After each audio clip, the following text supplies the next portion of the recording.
और स्थल मंडल के कुछ भाग ऊंचे होते हैं तो कुछ नीचे और कुछ समतल। ये देखिए, हमारी पृथ्वी पर कहीं पहाड़ियां हैं तो कहीं पर्वत श्रृंखलाएं, कहीं घाटी हैं तो कहीं पठार, कहीं नदियां हैं, कहीं नदी मुहाना, समुद्र, स्थल संधि, जल संधि और अनेकों रूप। तो आज हमें देखना है कि पृथ्वी के ये अनेकों स्थल रूप बनते कैसे हैं। पृथ्वी के जो अलग अलग स्थल रूप हैं, इनका निर्माण दो अलग अलग प्रक्रियाओं से होता है। हम जानते हैं कि हमारी पृथ्वी में हमेशा एक गति होती रहती है, हमारी पृथ्वी के अंदर लगातार गति होती है। तो हमारी पृथ्वी की आंतरिक प्रक्रिया के कारण बहुत से स्थानों पे पृथ्वी की सतह कहीं ऊपर उठ जाती है और कहीं धंस जाती है। यानी कि पृथ्वी की जो आंतरिक गतियां हैं, हमारी पृथ्वी में अनेक सतह हैं, उनमें गतियां होती हैं, उनके कारण पृथ्वी की सतहों का उठना और नीचे धंस जाना, इनके कारण पृथ्वी पर अनेक प्रकार के स्थल रूपों का निर्माण होता है। तो वहीं दूसरी ओर पृथ्वी के बाहर होने वाली प्रक्रिया जो कि है अपर्दन और निक्षेपण। पृथ्वी की सतह जब टूटकर घिस जाती है तो उस प्रक्रिया को कहते हैं अपर्दन, जिससे पृथ्वी की सतह नीची हो जाती है। और जब पृथ्वी की सतह का निर्माण दोबारा होता है, पृथ्वी की सतह ऊंची उठती है, तो वह प्रक्रिया कहलाती है निक्षेपण।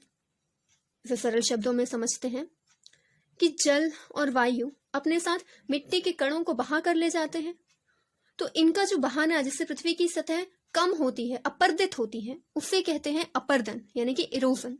और यही मिट्टी के जो कण हैं जो जल और वायु के द्वारा बहा कर ले जाए जाते हैं, ये दूसरी जगह इकट्ठे होते हैं, तो यह प्रक्रिया कहलाती है निक्षेपण या डिपोजिशन। हम पृथ्वी के विभिन्न स्थल रूपों को उनकी ऊंचाई और ढाल के आधार पर बांटते हैं प्रमुखतः 3 वर्गों में, जो हैं पर्वत यानी कि माउंटेन्स, पठार यानी कि प्लेटू और मैदान यानी कि प्लेन्स। तो आज हम अपने चैप्टर में इन्हीं तीनों रूपों का अध्ययन विस्तार से करेंगे। हमें सबसे पहले पढ़ना है पर्वत यानी कि माउंटेन्स के बारे में। पर्वत पृथ्वी की सतह की प्राकृतिक ऊंचाई है। नॉर्मल सी बात है कि जो पर्वत है, माउंटेन्स हैं, इन्हें हम मनुष्य ने तो बनाया नहीं है, ये पर्वत प्राकृतिक रूप से निर्मित हुए हैं। इसलिए यहाँ लिखा गया है कि पर्वत पृथ्वी की सतह की प्राकृतिक ऊंचाई है। पर्वत का शिखर छोटा और आधार चौड़ा होता है। हम जानते हैं कि पर्वत नीचे बेस से बहुत चौड़े चौड़े होते हैं और ऊपर ये शंक्वाकार जैसी स्थिति के होते हैं। इनका शिखर बहुत छोटा होता है और ये अपने आसपास के क्षेत्रों से बहुत ऊंचे होते हैं, इतने ऊंचे कि कई बार बादल भी इन पहाड़ों से नीचे दिखाई देते हैं। और हम जानते हैं कि हमारे पर्वतों पे हम जैसे जैसे ऊपर जाते हैं वैसे जलवायु ठंडी होती जाती है। अभी हम अपने लास्ट चैप्टर में ही पढ़ रहे थे कि क्षोभ मंडल में हम जैसे जैसे ऊपर की ओर जाते हैं वैसे वैसे तापमान घटता जाता है। वही हमें पहाड़ों पे देखने को मिलता है। इसीलिए आपसे कहा जाता है कि सारे चैप्टर्स एक दूसरे से लिंक हैं, इसलिए सभी को आप एक सीरीज में देखिए। कुछ पर्वतों पर सदैव जमी रहने वाली बर्फ की नदियां होती हैं और उन्हें कहा जाता है हिमानी यानी कि ग्लेशियर्स। आमतौर पर हम कई बार ऐसा मान सकते हैं कि जो हमें बड़े बड़े ऊंचे ऊंचे धरती पे दिखाई दे रहे हैं इन्हें पर्वत कहते हैं, लेकिन नहीं, कुछ पर्वत ऐसे भी हैं जिन्हें हम और आप देख नहीं सकते, ये समुद्र के भीतर होते हैं। जैसे कि हमारे प्रशांत महासागर यानी कि पैसिफिक ओशन में स्थित मोनाकी पर्वत या जिसे हम कहते हैं हवाई द्वीप, इसकी ऊंचाई 10,205 मीटर है, यानी कि हमारे एवरेस्ट से भी ज्यादा ऊंचा। हमारे पर्वतों का जो ढाल होती है वो इस तरीके की नहीं होती कि वहां हम सुयोग्य रूप से कृषि कर सकें, लेकिन फिर भी आज तो हम कृषि की विभिन्न पद्धतियां अपनाते हैं। और जो पर्वत होते हैं ये एक रेखा के क्रम में व्यवस्थित होते हैं, जिसे हम कहते हैं पर्वत श्रृंखला, माउंटेन रेंज। और ये जो पर्वत श्रृंखलाएं होती हैं ये सैकड़ों किलोमीटर तक फैली होती हैं, जैसे कि हमारे एशिया का हिमालय पर्वत, यूरोप का आल्प्स और दक्षिण अमेरिका का एंडीज पर्वत श्रृंखला। पर्वतों की ऊंचाई और आकार के आधार पे इन्हें 3 भागों में विभाजित किया गया है और ये हैं वलित पर्वत, भ्रशोंत पर्वत और ज्वालामुखी पर्वत। इनके हिंदी नाम थोड़े जटिल प्रतीत होते हैं, इसलिए ये रहे इनके English names: fold mountain, block mountains और वॉल्केनिक माउंटेन्स। यहाँ पे 6th क्लास के एनसीईआरटी के हिसाब से इन तीनों पर्वतों की केवल एक परिभाषा और उदाहरण दिए हैं, लेकिन हमें अपने एग्जाम के लिए इनका थोड़ा सा विस्तार देखना है, तो इसलिए इनका थोड़ा सा फॉर्मेशन और एक ओवरव्यू हम यहाँ पे देख लेते हैं। जैसा कि सबसे पहले हम देखते हैं विभिन्न कारणों से कि हमें जो पृथ्वी की सतह है ये विभिन्न प्रेशर, विभिन्न दबावों के कारण वलित होती है, मुड़ती है, और इस तरीके से इसके फोल्ड होने से, वलित होने से निर्माण होता है वलित पर्वतों का, फोल्ड माउंटेन्स का।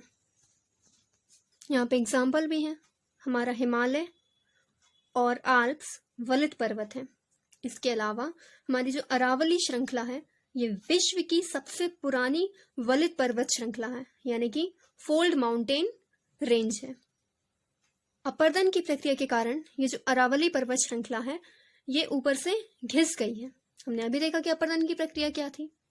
इसके अलावा नॉर्थ अमेरिका के अपलेशियन और रूस के जो यूराल पर्वत हैं ये भी बहुत पुराने वलित पर्वत हैं। तो चलिए यहाँ पे फोल्ड माउंटेन क्लियर होंगे। अब हम देखते हैं भ्रशोंत पर्वतों के बारे में, यानी कि ब्लॉक माउंटेन्स के बारे में।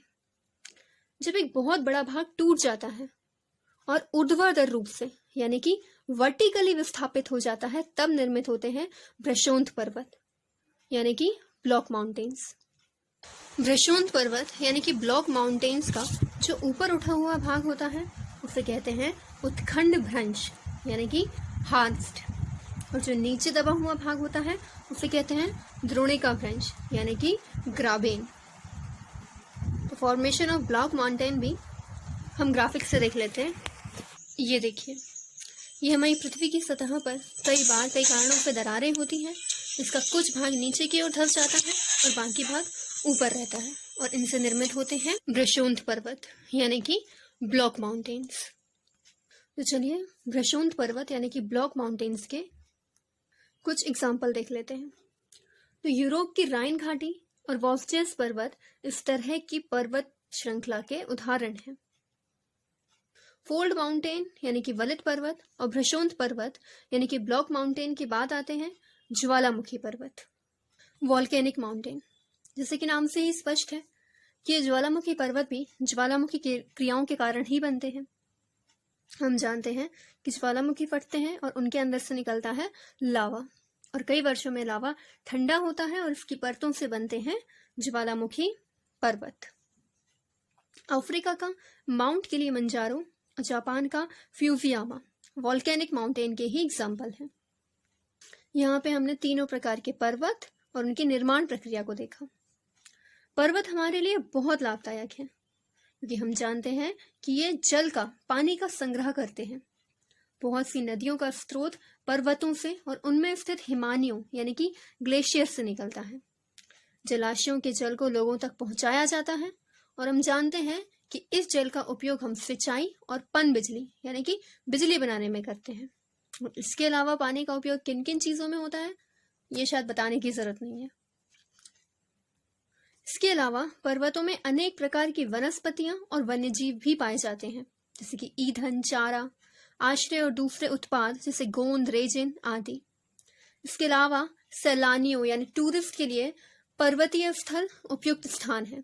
वे प्राकृतिक सुंदरता को देखने के लिए तो इनकी यात्रा करते ही हैं, बल्कि विभिन्न प्रकार के स्पोर्ट्स जैसे paragliding, hang gliding, river rafting, skiing आदि पर्वतों पे खेले जाने वाले प्रचलित खेल हैं। इसका मतलब ये पर्वत टूरिस्ट प्लेस के रूप में भी कई लोगों को रोजगार उत्पन्न कराते हैं। तो अब तक हमने जाना पृथ्वी पर उपस्थित स्थलाकृतियों के एक रूप को, जो था पर्वत या माउंटेन। अब हमें जानना है पृथ्वी के दूसरे स्थल रूप पठार यानी कि प्लेटूज के बारे में। पठार उठी हुई एवं सपाट भूमि है। मतलब कि ये जो पठार होते हैं ये अन्य मैदानी जमीन से तो उठे हुए होते हैं, परंतु ऊपर से सपाट होते हैं। इनका ऊपरी भाग मेज के समान सपाट होता है। एक पठार के कई किनारे और ढाल होते हैं और इनकी ऊंचाई कुछ 100 मीटर से कई हजार मीटर तक भी हो सकती है। और जैसे हमारे पर्वत नए या पुराने थे, उसी तरह पठार भी नए या पुराने हो सकते हैं। जैसे कि हमारे भारत का दक्कन का पठार सबसे पुराने पठारों में से एक है। केनिया, तंजानिया और युगांडा का पूर्वी अफ्रीका पठार, ऑस्ट्रेलिया का पश्चिमी पठार इन्हीं पुराने पठारों के उदाहरण हैं। तिब्बत का पठार विश्व का सबसे ऊंचा पठार है, जिसकी ऊंचाई समुद्र तल से 4 से 6,000 मीटर तक है। पर्वतों की भांति पठार भी हमारे लिए अत्यंत उपयोगी हैं, क्योंकि इनमें प्रचुर मात्रा में होते हैं खनिज, यानी कि मिनरल्स। और जहां पर खनिज होंगे वहां तो मनुष्य खनन करेगा ही। तो इन क्षेत्रों में होता है खनन, जैसे कि अफ्रीका का पठार सोना और हीरे के खनन के लिए प्रसिद्ध है, और हमारे भारत के छोटा नागपुर का पठार लोहा, कोयला और मैग्नीज के भंडारों के लिए प्रसिद्ध है। इसके अलावा पठारी क्षेत्रों में पाए जाते हैं जलप्रपात। हमारी नदियां जो उत्पन्न होती हैं पर्वतों से, वो पठारों के ऊपर से बड़ी ऊंचाई से गिरती हैं और निर्मित करती हैं जलप्रपात। उदाहरण के रूप में भारत में छोटा नागपुर पठार पर स्वर्णरेखा नदी पर स्थित हुंड्रू जलप्रपात और कर्नाटक में जोग जलप्रपात इस प्रकार के उदाहरण हैं।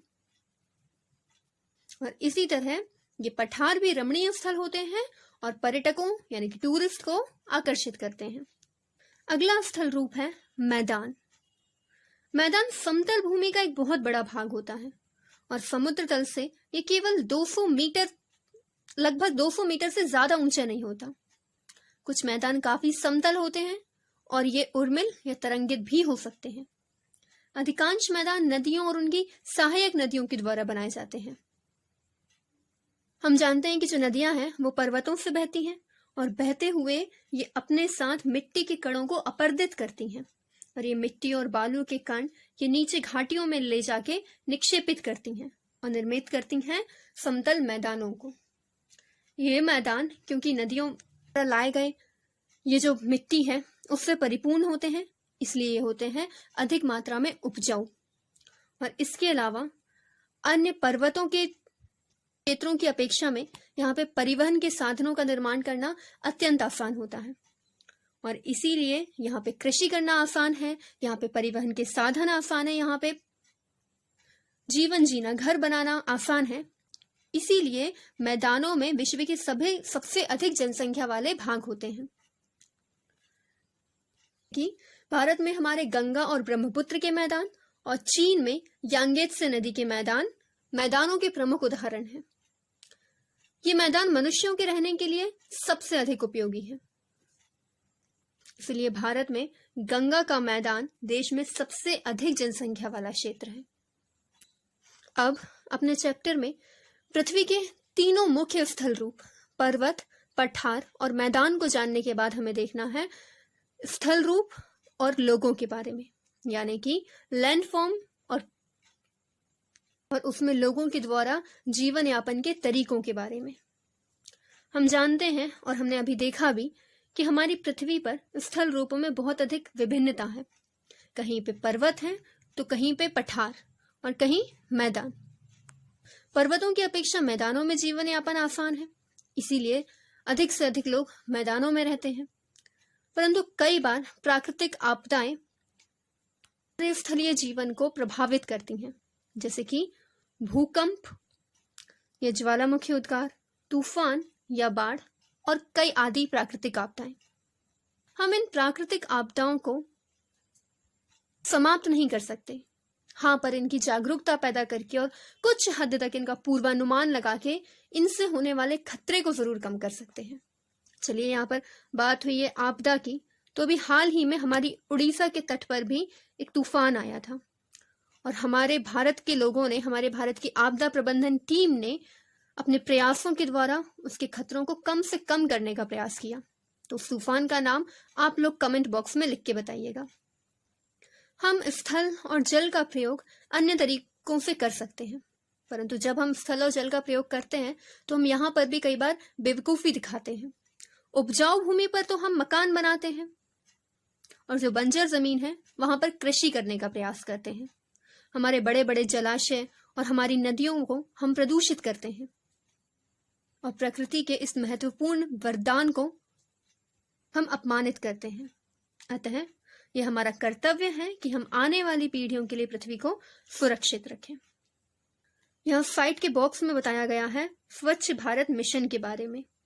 सभी प्राथमिक आवश्यकताओं और लोगों को सुलभ कराने हेतु हमारी भारत सरकार द्वारा चलाया जा रहा है स्वच्छ भारत मिशन। आज हम सभी इस मिशन के बारे में जानते हैं, इसलिए इसके बारे में ज्यादा डिस्कस करने की अभी जरूरत नहीं है। हाँ, पर हम जानते हैं कि स्वच्छ भारत मिशन ग्रामीण और शहरी अलग अलग चलाया जा रहा है। तो आप कमेंट बॉक्स में ये लिखकर बताइएगा